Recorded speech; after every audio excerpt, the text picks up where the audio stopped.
We're here today with Adam Straight, Senior Director of Project and Program Management with the Georgia World Congress Center. How are you doing today, Adam? Great, how are you?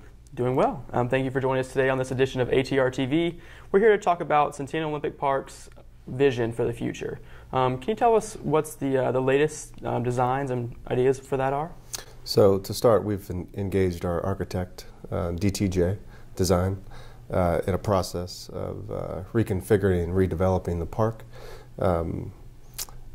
to focus on Centennial Olympic Games and the aspect of those games. They are in their schematic design phase into construction documents at this point for both the Game Plaza and Andy Young International Boulevard renovation. There's a total of 5 projects to be completed, but this is just the start of 2. The next 3 will be the second phase of the project. Game Plaza, as it consists today, is a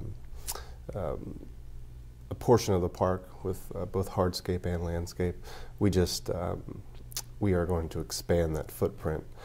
We acquired the Metro Atlanta Chamber last year, and that is currently under demolition to add to that footprint of the park. So it's more opening the park to Marietta District and to our new front door by the College Football Hall of Fame. So in Game Plaza, just as its namesake, Game Plaza, we're going to introduce a variety of metal podiums, historical elements of the games, pole vault, you know, how they started as hickory and bamboo and then evolved into steel and carbon fiber.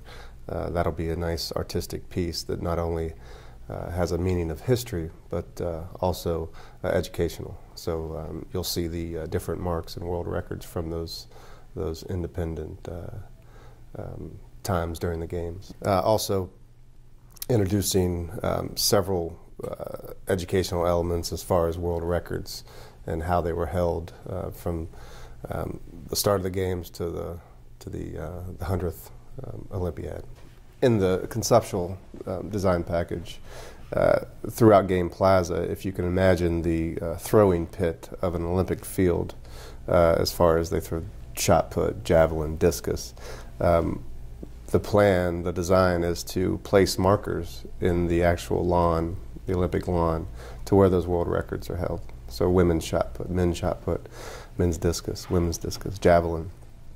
Just certain elements that say you're walking around the lawn and you see this point, and it'll describe what that actually means. It'll tell you to look back at the throwing pit, and that's how far someone threw a 11-pound iron ball or 8-pound iron ball. So we really want it to be a walking tour, if you will.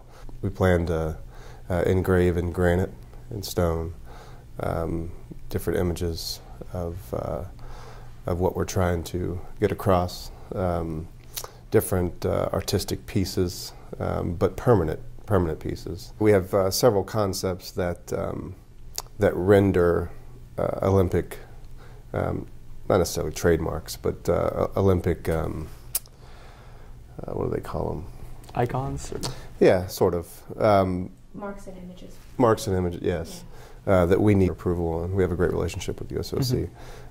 The authority does. And there's a process that we go through, and we'll see what comes of it. But very, very exciting stuff as the torch and possible rings as you enter the park, interactive rings. I don't know if you've seen the Olympics this year in Rio, where they had the big set of rings where everyone took selfies around and climbed on them, and just a photo op. We plan to do that at the entrance of the park. And kind of making it more like a museum experience almost? Yeah, yeah, a tribute.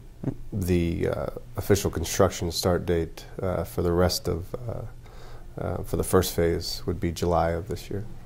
And is there any kind of expected completion date at this point, or? January of 2019. 2019, okay.